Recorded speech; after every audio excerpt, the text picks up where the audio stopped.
G'day and welcome to another big edition of the RDFNL Footy Show. Thanks to our friends at Ontime Delivery Solutions. My name's Yeendy. I'm joined by Tara Murray from the Star Weekly. We've got a big round of matches to go ahead this weekend. We have. Obviously, we're heading into the second last round of the season. There's still one final spot up for grabs, and those top 5 spots, anyone can finish in any of those positions. So you've also got the 2 bottom sides who are trying to avoid the wooden spoon as well there. There's not much percentage between them. So if one of them get a bonus win, that would definitely upset their apple cart. But yeah, obviously a big round of footy to come.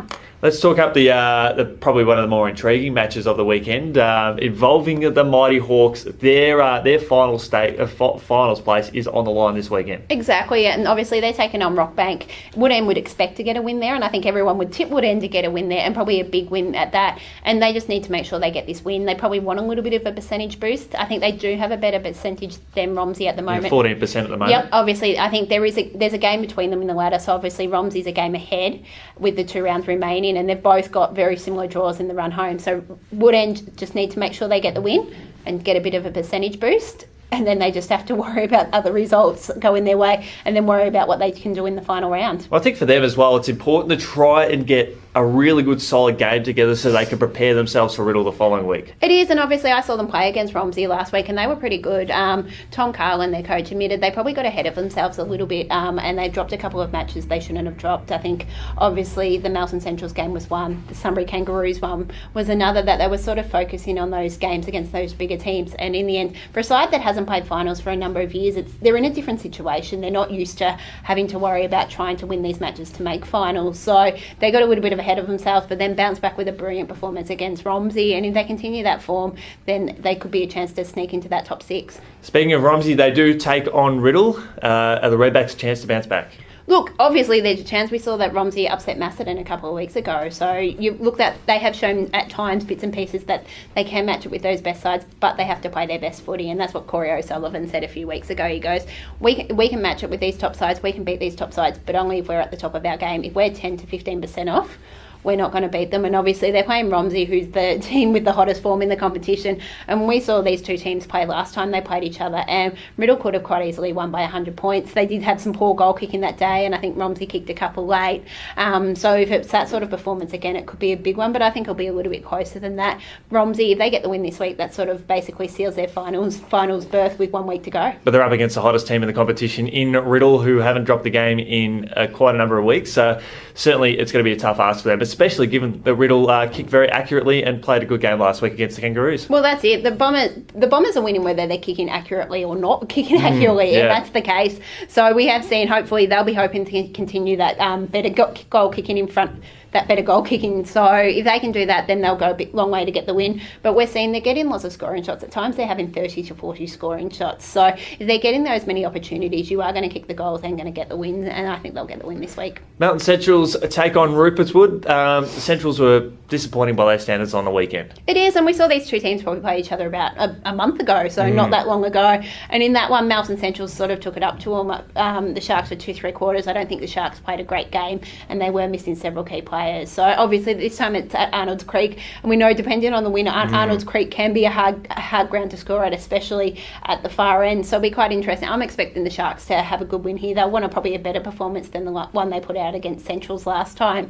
So while Centrals want to bounce back, they had a couple of good performances. Then they had a poor one on the weekend, which did rule them out of finals contention. They're officially out of that now. So it'll be interesting how it goes, but I think Rupertswood will be too good. Exactly. Centrals won't want to finish the season on a disappointing note, given the promise they've already shown throughout the most of the season. Wallen take on Lancefield. Lancefield had a disappointing first half against Rupertswood last week, while Wallen coming in off a mighty win over the Boroughs. Look, it was an important win over the Boroughs. Obviously, the Boroughs and Wallen are 2 sides looking to finish it, try and get a top 3 spot. So top 3, top 2 spot. At the moment, it seems that the Sharks and the Bombers have the top 2 spots sealed up. So it's that 3rd spot where teams are sort of switching around. Obviously, Diggers and Wallen switched positions on the weekend because of that result.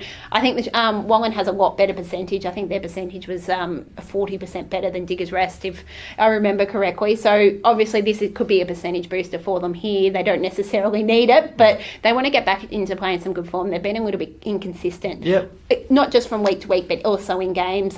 We saw that Diggers Rest were poor in the first half, obviously didn't kick straight, but they levelled the scores in the last quarter after being 39 points down at quarter time. So you've got to see that. They probably want that consistency coming into finals, and that's probably a good opportunity for them to try and find that this week against the Tigers. Broadford play host to Diggers Rest. Broadford still riding that high of a big win, taking on a Diggers Rest side that is sort of licking their wounds a little bit after a disappointing loss on the weekend. It is, and look, obviously we talk about Wallen trying to find that consistency. Diggers Rest is probably another side, exact same situation. They need to find that consistency. They've been a little bit within games. I know they took it up to Rupertswood a couple of weeks ago, but one poor quarter cost them there. So it's about that consistency, and we've seen, not just this season, but the last few seasons, every time Diggers Rest plays these lower sides towards the bottom of the table, they bring out some absolute big scores. Wouldn't surprise me Cam McCabe to have a day out in front of goals again. He's had that quite a few times this season, especially against those lower sides, but I'm expecting a big win for Diggers Rest. Yeah, I won't argue with that one. And the next big game, we've got Macedon and the Sunbury Kangaroos. Can the Kangaroos show a little bit more fight as they try to finish out the season on a strong note? Look, they've shown bits and pieces during games. They've matched it with some sides for a half, 3/4. Obviously got that upset win against Wood and Heskett a few weeks ago. So it's about making sure that, even I think Macedon early in the season, they were in the game until about half time. So they need to be able to do that for 4 quarters. They have shown if their guns are firing, like your Corso, you've got Gregory Burgess up forward, Tycuff, I don't know whether he'll be back, but he's another one in that mix. If you have him in the mid for Mitch Strafe, another one. If you get those key guys firing, that's their best chance of getting the win. But unfortunately, that wasn't the case last week. So you sort of need those guys firing. If you get that, that's a good chance. But I think the Cats will get the win, looking to go into the finals in some good form. And I think for them it's important of how they win as well. If they can really start to, if they can record a really big win, that'll be good for their confidence heading forward. Exactly, and with that, they're sitting fifth, so they need other results to fall their way if they're going to go up the ladder and get a better shot come finals. Because at the moment you're looking at 4th, 1st, 5th, which it could be either Wongan or Diggers Rest look like they'll be 4th, and Macedon 5th. You've got a match that could quite potentially be a grand final, being an elimination final in that first week of the finals. Should be a cracking round of football as we count down to the finals, which is just around the corner. Thanks to our friends at Ontime Delivery Solutions. Tara, thanks so much for jumping on board, and we'll catch up with you next week. Thanks for having me.